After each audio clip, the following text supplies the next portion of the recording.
ಏನೆಲ್ಲ ಅದು ಗೋಡೆಯೋ ಕಂಬವೋ ಏನು ಕಾಣುತ್ತೆ ಅದು ಅದು ನನ್ನ ಪ್ರತಿಮೆ ಅಂತ ತಿಳಿ. ಇದು ಭಕ್ತಿಗೆ ಸಾಧನ ಅಂತ ಆಗ್ತದೆ. ವಿಚಾರ ಮಾಡ್ರಿ. ಹಿಂಗ ನಾವು ಎಲ್ಲಾರನ್ನು ಪ್ರತಿಯೊಬ್ಬ ವ್ಯಕ್ತಿಗಳನ್ನು ಹೀಗೆ ಅದು ದೇವರ ಒಂದು ಪ್ರತಿಮೆ ಅಂತ ನಾವು ಚಿಂತನೆ ಮಾಡ್ಕೋತ ಹೋದ್ರೆ ಯಾರ ಮೇಲೆ ದ್ವೇಷ ಬರ್ಲಿಕ್ಕೆ ಸಾಧ್ಯನೇ ಇಲ್ಲ. ಯಾರನ್ನು ನಾವು ಕೆಟ್ಟ ಮಾತುಗಳಿಂದ ಬೈಲಿಕ್ಕೆ ಸಾಧ್ಯ ಇಲ್ಲ. ಹಾಗಾಗತ್ತೆ. ಪರಮಾತ್ಮ ಆ ಮಾತನ್ನು ತಿಳಿಸಿಕೊಡ್ತಾನೆ. ನನ್ನ ಪ್ರತಿಮೆಗಳ ದರ್ಶನವನ್ನ ಮಾಡು, ಸ್ಪರ್ಶಗಳನ್ನ ಮಾಡು, ಪೂಜೆ ಸ್ತೋತ್ರಗಳನ್ನ ನಮಸ್ಕಾರಗಳನ್ನ ಮಾಡು, ಜೀವರಲ್ಲಿಯೂ ಅಂತರ್ಯಾಮಿಯಾಗಿ ನಾನೇ ಇದ್ದೇನೆ ಅಂತ ಹೇಳಿ ಚಿಂತನೆ ಮಾಡು. ಮುಖ್ಯವಾಗಿ ದುರ್ಜನರ ಸಂಘವನ್ನ ಬಿಡು. ಮಹತಾಂ ಬಹುಮಾನೇನ ಹೀನಾನಾಂ ಅನುಕಂಪಯ ಮೈತ್ರಾಚ ಆತ್ಮತುಲ್ಯೇಶು ಯಮೇನ ನಿಯಮೇನ ಚ.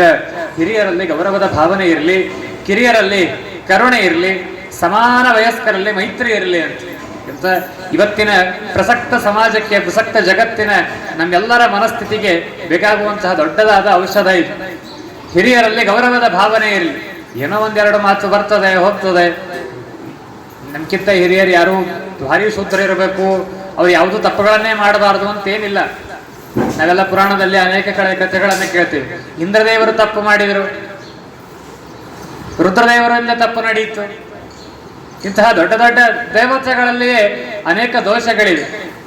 ನೀವೆಲ್ಲ ಇಷ್ಟು ತನಕ ಹೇಳಿದ್ರಿ. ಒಂದೊಂದು ಗುಣಗಳು ಇದ್ದಾವು ಇವರಲ್ಲಿ, ಸಂದಾಣಿ ಸೇವೆ ಬಹುದೋಷ.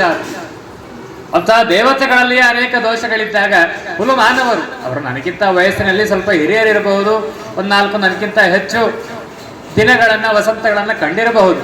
ಆದರೆ ಅತ್ಯಂತ ಶುದ್ಧರು ದೇವರಂತೆ ಅಂತ ಯಾರೂ ಇರಲಿಕ್ಕೆ ಸಾಧ್ಯ ಇಲ್ಲ ಈ ಸಂಸಾರದಲ್ಲಿ. ಹಾಗಾಗಿ ಹಿರಿಯರಲ್ಲಿ ಒಂದೆರಡು ಮಾತು, ಒಂದೆರಡು ಪ್ರಸಂಗಗಳು ಏನೋ ನಮ್ಮಿಂದ ಅಚಾತುರ್ಯವಾಗಿ ಅವರಿಂದಲೋ ನಮ್ಮಿಂದಲೋ ನಡೆಯಬಹುದು. ಆದರೆ ಗೌರವದ ಭಾವನೆಯನ್ನು ಎಂದೆಂದೂ ಕಳೆದುಕೊಳ್ಳಬೇಡ. ಕಿರಿಯರಲ್ಲಿ ಕರುಣೆ ಇರಲಿ. ಅವರು ಮಾಡಿದ ತಪ್ಪುಗಳೋ ಒಪ್ಪುಗಳೋ ಅವುಗಳನ್ನ ತಿದ್ದಿ ತೀಡುವಲ್ಲಿ ಕರುಣೆ ಇರಲಿ. ಸಮಾನರಲ್ಲಿ ಮೈತ್ರಿ ಇರಲಿ. ಯಮ ನಿಯಮಗಳೆಲ್ಲ ಇರಲಿ. ಶಾಸ್ತ್ರಗಳ ಶ್ರವಣ ಮಾಡು, ಅವುಗಳನ್ನೇ ಚಿಂತನೆ ಮಾಡು. ಮುಖ್ಯವಾಗಿ ಈ ಕಲಿಯುಗದಲ್ಲಿ ಸಂಕೀರ್ತನೆಯನ್ನ ಮಾಡು, ನಾಮ ಸಂಕೀರ್ತನೆಯನ್ನ ಮಾಡು. ಮೋಸ ಮಾಡ್ಲಿಕ್ಕೆ ಹೋಗ್ಬೇಡ. ನಿಷ್ಕಪಟತೆ ಇರಲಿ. ಜ್ಞಾನಿಗಳ ಜೊತೆಗೆ ಒಡನಾಟ ಇರಲಿ. ಆಗಾಗ ಬಹಳ ದೊಡ್ಡ ಮಾತ್ರಿ, ಬಹಳ ದೊಡ್ಡ ಮಾತು. ಜ್ಞಾನಿಗಳ ಜೊತೆಗೆ ಒಡನಾಟ ಇರಲಿ ಅಂತ ಪ್ರಸನ್ನ ವೆಂಕಟದಾಸರು ಕೇಳ್ಕೊಳ್ತಾರೆ ಇದು ಮಾತನ್ನು. ಸಂತರ ಸನ್ನಿಧಾನದಲ್ಲಿರಿಸು, ಸನ್ಮಾರ್ಗದ ತೋರಿಸೋ, ಸಂತರ ಸನ್ನಿಧಾನದಲ್ಲಿರಿಸೋ ಅಂತ ಪ್ರಸನ್ನ ವೆಂಕಟದಾಸರು ಕೇಳ್ಕೊಳ್ತಾರೆ. ಅದು ಪರಮಾತ್ಮನ, ಈ ಕಪಿಲ ನಾಮಕ ಪರಮಾತ್ಮನ ಮಾತದು. ಜ್ಞಾನಿಗಳ ಜೊತೆಗೆ ಒಡನಾಟದಲ್ಲಿ ನನ್ನನ್ನು ಇರಿಸುವಂತೆ ಮಾಡು. ಆಗಾಗ ಯತಿಗಳು, ಸ್ವಾಮಿಗಳಂಥವರು ಅಥವಾ ನನಗಿಂತ ಹೆಚ್ಚು ತಿಳಿದ ಜ್ಞಾನಿಗಳು ಹತ್ತಿರದಲ್ಲಿದ್ದಾಗ, ಅಥವಾ ನಾನೇ ಕೆಲವೊಂದು ಪ್ರಸಂಗದಲ್ಲಿ ಅವರ ಹತ್ತಿರ ಹೋಗಿ ಅವರ ಉಪದೇಶಗಳನ್ನ ಕೇಳುವಂತಹ ಪ್ರಸಂಗಗಳನ್ನ ನನ್ನ ಜೀವನದಲ್ಲಿ ಮೇಲಿಂದ ಮೇಲೆ ಕೊಡು. ಮುಖ್ಯವಾಗಿ ನಿರಹಂಕ್ರಿಯ ಯಾತಸ. ಯಾವುದೇ ಕರ್ಮ ಮಾಡಿದರೂ ಅಹಂಕಾರ ಬರದಂತೆ ನೋಡಿಕೋ. ಅದು ಭಕ್ತಿಗೆ ದೊಡ್ಡದಾದ ಮೆಟ್ಟಿಲು. ಅಹಂಕಾರ ಬಂದ್ರೆ ಎಲ್ಲ ಹೋಗ್ತದೆ. ಬ್ರಹ್ಮದೇವರಿಗೆ ದೇವರು ನಿನಗೆ 14 ಲೋಕಗಳ ಆಧಿಪತ್ಯವನ್ನ ಕೊಡ್ತೇನೆ, ಎಲ್ಲಾ ಜೀವರಾಶಿಗಳಲ್ಲಿದ್ದು ಎಲ್ಲಾ ಕರ್ಮಗಳನ್ನ ಅನಾದಿ ಕಾಲದಿಂದ, ಅರ್ಥಾತ್ ನಿನ್ನ ಪಿರಿಯಡ್ನಲ್ಲಿ, ನೀವು 100 ವರ್ಷದ ನಿನ್ನ ಆಯುಷ್ಯದಲ್ಲಿ ಎಲ್ಲಾ ಜೀವರಾಶಿಗಳನ್ನ ಸೃಷ್ಟಿ ಮಾಡಬೇಕು. ಆ ಎಲ್ಲಾ ಜೀವರಾಶಿಗಳು ಮಾಡುವಂತಹ ಕರ್ಮಗಳನ್ನ ಒಳಗಿದ್ದು ಮಾಡಿಸ್ಬೇಕು. ಆ ಎಲ್ಲಾ ಜೀವರಾಶಿಗಳು, ವಿಚಾರ ಮಾಡ್ರಿ, ಎಲ್ಲಾ ಜೀವರಾಶಿಗಳು ಅನ್ನೋದು ಸುಲಭ. ಒಂದು ಸ್ವಲ್ಪ ಇಮ್ಯಾಜಿನ್ ಮಾಡ್ಕೊಂಡು ನೋಡ್ರಿ. ಇವತ್ತೇ ನೋಡೋಣ, ಇವತ್ತಿನ ತಿಥಿ, ಇವತ್ತಿನ ಈ ವೈಶಾಖ ಶುದ್ಧ ಷಷ್ಠಿ, ಇವತ್ತಿನ ತಿಥಿ, ಇವತ್ತೇ ಇಡೀ 14 ಲೋಕಗಳಲ್ಲಿ ಎಷ್ಟು ಜೀವರಾಶಿಗಳಿದ್ದಾವೆ ವಿಚಾರ ಮಾಡ್ರಿ. ಮನುಷ್ಯರಲ್ಲ, ಪ್ರಾಣಿ ಪಕ್ಷಿಗಳು, ಸರೀಸೃಪಗಳು, ಏನೆಲ್ಲ ಜೀವರಾಶಿಗಳು ಅಂತಿವೆ. ಗಿಡವೋ ಮರವೋ ಸರೀಸೃಪವೋ, ಆಕಾಶದಲ್ಲಿ ಹಾರಾಡುವಂತಹ ಪಕ್ಷಿಗಳು, ನೀರಿನಲ್ಲಿರುವಂತಹ ಪ್ರಾಣಿಗಳು, ಯಾವುದೇ ಇರ್ಬೋದು. ಅಂತೂ ಒಂದು ಜೀವ ಅಂತೇನಿದೆ, ಎಷ್ಟಿದೆ ಲೆಕ್ಕ ಹಾಕ್ಲಿಕ್ಕೆ ಸಾಧ್ಯ ಇದನ್ನ? ಅದೇನೋ ನಿನ್ನೆ ಪೇಪರ್ದಾಗ ಬಂದಿತ್ತು, ಜಾತಿ ಗಣತಿ ಮಾಡ್ತೀವಿ, ಅದನ್ನು ಮಾಡ್ತೀವಿ, ಇದನ್ನು ಮಾಡ್ತೀವಿ ಅಂತೇಳಿ. ಎಲ್ಲೋ ಭಾರತದ್ದು ಮಾಡಬಹುದು, ಒಂದು ಸೀಮಿತವಾದ ಪ್ರದೇಶದ್ದು ಮಾಡಿ ತೋರಿಸ್ಬೋದು. ಇವತ್ತು ಬೇಕಾದಷ್ಟು ಅನುಕೂಲತೆ ಬೆಳೆದಿದೆ, ಟೆಕ್ನಾಲಜಿ ಇದೆ. ಹೇಗೋ ಮಾಡಿಕೊಂಡು ಒಂದು ಸೀಮಿತವಾದ ಪ್ರದೇಶದ ಮಾನವರ ಜನಗಣತಿ ಮಾಡಬಹುದು. ಆದರೆ ಒಟ್ಟಾರೆ ಎಷ್ಟು ಜೀವರಾಶಿಗಳಿದ್ದಾರೆ, ಹೇಗೆ ಜನಗಣತಿ ಮಾಡ್ಲಿಕ್ಕೆ ಸಾಧ್ಯದ? ದೇವರು ಬ್ರಹ್ಮದೇವರಿಗೆ ಅಂಥ ದೊಡ್ಡದಾದಂಥ, ಇದು ಒಂದು ದಿನದ್ದು ನಾನು ಹೇಳಿದೆ. ಹೀಗೆ ಒಂದು ವರ್ಷ ಬ್ರಹ್ಮದೇವರ 100 ವರ್ಷದ ಇಡೀ ಆಯುಷ್ಯದಲ್ಲಿ ಎಷ್ಟು ಜನ ಜೀವರಾಶಿಗಳು ಎಷ್ಟೆಷ್ಟು ದೇಹ ತೆಗೆದುಕೊಳ್ತಾರೆ. ಅವರು ಏನೆಲ್ಲ ವಿಚಾರ ಮಾಡ್ತಾರೆ, ಏನೆಲ್ಲ ಇಚ್ಛೆ ಪಡ್ತಾರೆ, ಏನೆಲ್ಲ ಕರ್ಮಗಳನ್ನ ಮಾಡ್ತಾರೆ, ಎಲ್ಲವನ್ನ ನೀನು ನಿಂತು ಮಾಡಿಸ್ಬೇಕು ಅಂತ. ಬ್ರಹ್ಮದೇವರು ಇದೊಂದೇ ಸಾಲಲ್ಲ, ಇನ್ನೊಂದೇನಾದರೂ ಕೊಡು ಅಂತ. ಅಲ್ಲ, ಇದಕ್ಕಿಂತ ಹೆಚ್ಚಿಂದ ಇನ್ನೇನು ಕೊಡೋದದ ಅಂತಂದ ದೇವರು. ಇದಕ್ಕಿಂತ ಹೆಚ್ಚಿಂದ ಇನ್ನೇನು ಕೊಡಲಿ ನಾನಂತ. ಎಲ್ಲ ನೀ ಹೇಳಿದ ಕೆಲಸ ಮಾಡ್ತೀನಿ, ಅಹಂಕಾರ ಮಾತ್ರ ಬರದಂತೆ ನೋಡಿಕೋ, ಅಹಂಕಾರ ಬರದಂತೆ ನೀನು ನೋಡ್ಕೋ. ಇದ್ರ ಜೊತೆಗೆ ಅದನ್ನೊಂದು ಕೊಟ್ಟೆಪ್ಪ ಅಂತಂದ್ರೆ ಭಾಳ ಗಂಭೀರ ಆಗ್ತದೆ ಪರಿಸ್ಥಿತಿ. ಹಂಗಾಗೋದು ಬೇಡ. ಏನಿಲ್ರಿ, ಸಣ್ಣದೊಂದು ಅತೀ ಸಣ್ಣದು ಇಂಥ ಗುಡಿಗೆ ಒಂದು ಟ್ಯೂಬ್ಲೈಟ್ ಹಾಕಿ ಕೊಟ್ಟಿರ್ತೀವಿ, 10 ಮಂದಿ ಮುಂದೆ ಹೇಳ್ಕೊತೀವಿ. ಅದ ಎಲ್ಲೋ ಒಂದು ಕಡೆ ತೀರ್ಥಯಾತ್ರಕ್ಕೆ ಹೋಗಿ ಬಂದಿರ್ತೀವಿ, ಇಡೀ ವರ್ಷದ ತುಂಬ ಅಲ್ಲ, ಮತ್ತೊಂದು ವರ್ಷ ಅದೇ ಡೇಟ್ ಬಂದಾಗ ಮತ್ತೆ ಹೋದ ವರ್ಷ ಹೋಗಿದ್ದೆ ಅಂತೇಳಿ ಮತ್ತೆ ಅದೇ ತೀರ್ಥಯಾತ್ರೆ ಫೋಟೋ ಇಡೋದು ಸ್ಟೇಟಸ್ನಾಗ. ಇಂಥವೇನೇನೋ ಮಾಡ್ತೀವಿ.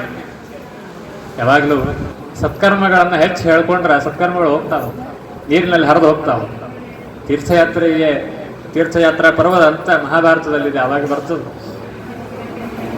ಎಲ್ಲಾದರೂ ತೀರ್ಥಕ್ಷೇತ್ರಗಳಿಗೆ, ಇಂತಹ ಕ್ಷೇತ್ರಗಳಿಗೆ, ದೇವಸ್ಥಾನಗಳಿಗೆ, ದೇವರ ಸನ್ನಿಧಿಗೆ ಅಥವಾ ನದಿಯೋ ಸರೋವರವೋ ಸಮುದ್ರಗಳಿಗೆ ಎಲ್ಲ ಹೋದಾಗ ನಾ ಏನು ಸತ್ಕರ್ಮ ಮಾಡೀನಿ ಅಂತ ತಿಳ್ಕೊಬಾರ್ದಂತ, ಏನು ಕೆಟ್ಟ ಕೆಲಸ ಮಾಡೀನಿ ಅಂತ ತಿಳ್ಕೊಬೇಕಂತ. ಅಷ್ಟು ತಿನ್ನಬಾರ್ದಂತ ತಿಂದೆ, ನೋಡಬಾರ್ದನ್ನು ನೋಡಿದೆ, ಅಲ್ಲಿ ಬೀದಿ ಬಂಡಿ ಒಳಗೆ ಪಾನಿಪುರಿ ತಿಂದೆ, ಏಕಾದಶಿ ಬಾಗಿಲ ಹಾಕೊಂಡು ಉಪ್ಪಿಟ್ಟು ತಿಂದೆ, ಅವ್ನು ಹೇಳ್ಕೊಬೇಕಂತ. ಯಾಕಂತಂದ್ರೆ ಇಂಥ ಕ್ಷೇತ್ರಕ್ಕೆ ಬಂದಾಗ ಅವ್ನು ಹೇಳ್ಕೊಂಡ್ರೆ ಆ ಪಾಪಗಳು ಹೋಗಿ ಬಿಡ್ತಾವ. ನಾವೇನ್ ಮಾಡ್ತೀವಿ, ಅದಕ್ಕೆ ಮಾಸ್ ದಾನ ಕೊಟ್ಟದನ್ನ ಹೇಳ್ಬಿಡ್ತೀವಿ, ಅದು ಹೋಗ್ಬಿಡ್ತದೆ. ಹೀಗಾಗಿ ಅದೆಲ್ಲ ಅಹಂಕಾರದಲ್ಲಿಯೇ ಬರುವಂಥದ್ದು. ಹೀಗಾಗಿ ಪರಮಾತ್ಮ ಹೇಳ್ತಾನೆ, ಇದು ಭಕ್ತಿಯ ಲಕ್ಷಣ ಅಲ್ಲ.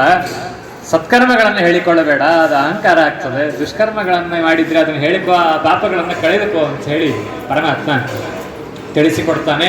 ಇನ್ನೊಂದು ಭಕ್ತನ ಮಾತನ್ನೇ ತಿಳಿಸ್ತಾನೆ. ಮದ್ಧರ್ಮೇಣ ಚ ಹರೇತೆ ಪರಿಸಂಶುದ್ಧ ಆಶಯ ಪುರುಷಸ್ಯ ಅಂಜಸಾಭ್ಯೇತಿ ಕೃತ ಮಾತ್ರ ಗುಣಂ ಹಿಮಂ.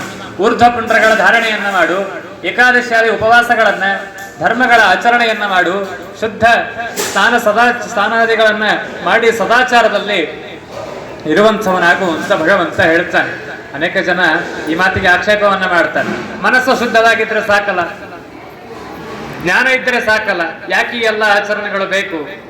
ಸ್ನಾನ ಯಾಕೆ ಮಾಡಬೇಕು? ಸಂಧ್ಯಾವಂದನೆ ಯಾಕೆ ಮಾಡಬೇಕು? ಉಪವಾಸ ಯಾಕೆ? ವನವಾಸ ಯಾಕೆ? ಇದೆಲ್ಲ ಯಾಕೆ ಬೇಕು? ಮನಸ್ಸು ಶುದ್ಧವಾಗಿದ್ರೆ ಸಾಕು. ದೇವರ ಸಾಕ್ಷಾತ್ಕಾರ ಆಗಲಿಕ್ಕೆ ಜ್ಞಾನ ಬೇಕು. ಜ್ಞಾನೇನೈವ ಪರಂಪದಂ ಆಗ್ತದೆ. ಹಾಗಾದ್ರೆ ಈ ಎಲ್ಲ ಕರ್ಮಗಳ ಆಚರಣೆ ಯಾಕೆ? ಹಾಗಾದ್ರೆ ಒಟ್ಟಾರೆ ಏನಾಯ್ತು? ಕರ್ಮಗಳು ಯಾವುದೂ ಬೇಡ, ಜ್ಞಾನ ಮಾತ್ರ ಬೇಕು. ಇಲ್ಲಿಂದ ದೂರಿಗೆ ಬೆಂಗಳೂರಿಗೆ ಒಂದು ಕಾರ್ ತಗೊಂಡು ಹೋಗ್ಬೇಕಾಗ್ಯದ. ಕಾರ್ ಚಲೋ ಇರಬೇಕು, ಡ್ರೈವರ್ ಚಲೋ ಇರಬೇಕು. ಕಾರ್ ಚಲೋ ಇರಬೇಕು, ಡ್ರೈವರ್ ಚಲೋ ಇರಬೇಕು. ಕಾರ್ ಚಲೋ ಅದ, ಅಗದಿ ಚಲೋ ಕಂಡೀಷನ್ ಒಳಗದ ಗಾಡಿ, ಬೇಕಾದಷ್ಟು ಫುಲ್ ಟ್ಯಾಂಕ್ ಪೆಟ್ರೋಲ್ ಅದ, ಎಲ್ಲ ಚಲೋ ಅದ. ಆದ್ರೆ ಡ್ರೈವರ್ ಸರಿ ಇಲ್ಲ, ಅವ ಕುಡಿದು ಬಂದು ಹೊಡಿಸ್ತಾನೆ ಗಾಡಿ. ಕೂಡ್ತೀರಾ ಯಾರು? ಇಲ್ಲ, ಡ್ರೈವರ್ ಚಲೋ ಇದ್ದಾನೆ, ಭಾರಿ ಇದ್ದಾನೆ ಡ್ರೈವರ್. ಎಂತೆಂಥ ಪ್ರಸಂಗದಲ್ಲಿಯೂ ಭಾರಿ ಚಾಣಾಕ್ಷತೆಯಿಂದ ಗಾಡಿ ಓಡಿಸುವಂತಹ ಡ್ರೈವರ್ ಇದ್ದಾನೆ. ನಿದ್ದೆ ಮಾಡಲ್ಲ, ಯಾವ ವ್ಯಸನಗಳಿಲ್ಲ, ಶುದ್ಧವಾದ ರೀತಿಯಲ್ಲಿ ಗಾಡಿ ಓಡಿಸ್ತಾನೆ. ಆದ್ರೆ ಗಾಡಿಗೆ ಏನಾಗಿದೆ ಅಂತಂದ್ರೆ ಬ್ರೇಕ್ ಇಲ್ಲ, ಕ್ಲಚ್ ಪ್ಲೇಟ್ ಸರಿ ಇಲ್ಲ, ಗೇರ್ ಸರಿಯಾಗಿ ಬೀಳಂಗಿಲ್ಲ, ಗಾಲಿ ಒಳಗೆ ಒಂದು ಸ್ವಲ್ಪ ಹವಾ ಕಡಿಮೆ ನಡೀತದ. ಡ್ರೈವರ್ ಚಲೋ ಇದ್ದಾನೆ ಇಲ್ಲ. ಒಂದು ಊರಿಗೆ ಸೇರಬೇಕಾದ್ರೆ ಗಾಡಿನೂ ಚಲೋ ಇರಬೇಕು, ಡ್ರೈವರ್ನೂ ಚಲೋ ಇರಬೇಕು. ಹಾಗೆ ದೇವರ ಪಟ್ಟಣವನ್ನು ಸೇರಬೇಕಾದ್ರೆ ಜ್ಞಾನವೂ ಬೇಕು, ಕರ್ಮಗಳು ಬೇಕು. ಗಾಡಿ ಚಲೋ ಇಲ್ಲ ಅಂದ್ರೂ ನಡೆಯಂಗಿಲ್ಲ, ಡ್ರೈವರ್ ಸರಿ ಇಲ್ಲ ಅಂದ್ರೂ ನಡೆಯಂಗಿಲ್ಲ.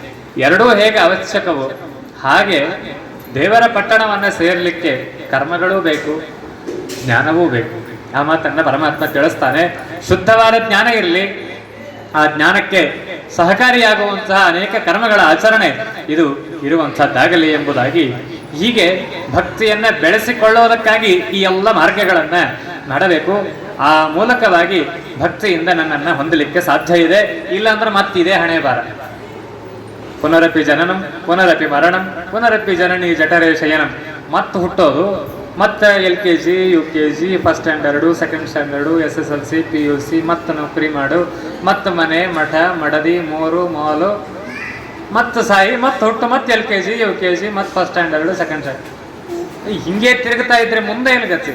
ಅದಕ್ಕಾಗಿ ದೇವರು ಹೇಳ್ತಾನೆ, ಇಂತಹ ಗುಣಗಳನ್ನ ಬೆಳೆಸಿಕೋ, ನನ್ನನ್ನು ಹೊಂದಲಿಕ್ಕೆ ಸಾಧ್ಯ ಇದೆ, ಈ ಚಕ್ರದಿಂದ ಹೊರಗೆ ಬರಲಿಕ್ಕೆ ಸಾಧ್ಯ ಇದೆ, ತಾರತಮ್ಯದ ಜ್ಞಾನವನ್ನ ತಿಳಿ ಅಂತ ಹೇಳಿ ಜೀವರಲ್ಲಿ ತಾರತಮ್ಯವನ್ನ, ದೇವತೆಗಳ ತಾರತಮ್ಯವನ್ನೆಲ್ಲ ವಿಸ್ತಾರವಾಗಿ ತಿಳಿಸಿಕೊಟ್ಟು ಆ ಎಲ್ಲ ಜೀವ ರಾಶಿಗಳಿಗಿಂತ ಉತ್ತಮೋತ್ತಮನಾದಂತಹ ಕಾಲನಾಮಕನಾದ ಪರಮಾತ್ಮ ನಾನು ಯತ್ತದ್ ಭಗವತೋ ರೂಪಂ ಬ್ರಹ್ಮಣ ಪರಮಾತ್ಮನಃ ಪರಂ ಪ್ರಧಾನಾತ್ ಪುರುಷಾತ್ ದೈವಂ ಕರ್ಮ ವಿಚೇಷ್ಟಿತಂ ಎಂಬುದಾಗಿ ಕಾಲನಾಮಕನಾಗಿ ನನ್ನನ್ನ ಕರೀತಾರೆ. ಎಲ್ಲ ಕಾಲವನ್ನ ನಿಯಮನ ಮಾಡುವಂಥವನು ನಾನು, ಎಲ್ಲ ಕಾಲಗಳನ್ನ ತಿಳಿದಂಥವನು ನಾನು. ಇಡೀ ಕಾಲದ ಏನು ಅದ್ಭುತ ನೋಡ್ರಿ, ವಿಚಾರ ಮಾಡ್ರಿ, ಎಂತಹ ಅದ್ಭುತವಾದ ಕಾಲ. ಇವತ್ತು ಮೇ 3 ತಾರೀಕು, ಇವತ್ತು 12 ಗಂಟೆ 19 ನಿಮಿಷ, ಒಂದು 5 ಸೆಕೆಂಡ್ ಆಗ್ಯದ ಅಂತ ಇಟ್ಕೊಳ್ಳೋಣ, ಒಂದು ಕ್ಷಣಕ್ಕೆ ಮುಂದೆ ಹೋಗ್ತದೆ ಇರಲಿ. 12 ಗಂಟೆ 19 ನಿಮಿಷ 5 ಸೆಕೆಂಡ್ ಆಗ್ಯದ ಅಂತ ಇಟ್ಕೊಳ್ಳಿ. ಇದಕ್ಕಿಂತ ಇನ್ನೂ ಕಾಲದ ಗಣನೆ ನಮ್ಮ ಬುದ್ಧಿಗೆ ನಿಲುಕಲ್ಲ, ಅಷ್ಟಿಟ್ಕೊಳ್ಳೋಣ.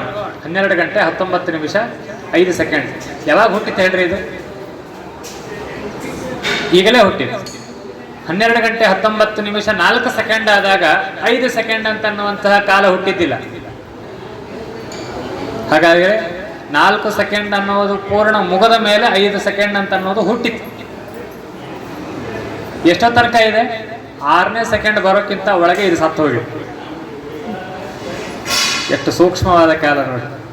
ಇಲ್ಲ, ಇದಕ್ಕಿಂತ ಸೂಕ್ಷ್ಮ ಹೇಳಲಿಕ್ಕೆ ಬರ್ತದೆ, ನಮ್ಮ ಬುದ್ಧಿಗೆ ನಿಲ್ಕೊಳ್ಳೋದಿಲ್ಲ ಅಂತ ಬೇಡ. 12 ಗಂಟೆ 19 ನಿಮಿಷ 5 ಸೆಕೆಂಡ್ ಅಂತ ಅನ್ನುವ ಕಾಲ ರಾತ್ರಿ 12 ಗಂಟೆ ಅದು ಬೇಡ, ಈಗಿಂದ ಹೇಳ್ರಿ. ಇವತ್ತು ಈ ಹಗಲಿನ ಈ ತಿಥಿಯ ಈ ತಾರೀಕಿಂದ ಹೇಳ್ರಿ. ಇದು ಈಗಲೇ ಹುಟ್ಟಿತು, ಈಗಲೇ ಒಂದೇ ಕ್ಷಣದಲ್ಲಿ ಸತ್ತೋಯ್ತು. ಆದರೆ ವ್ಯಾಪಿಸಿದ್ದೆ ಎಷ್ಟು?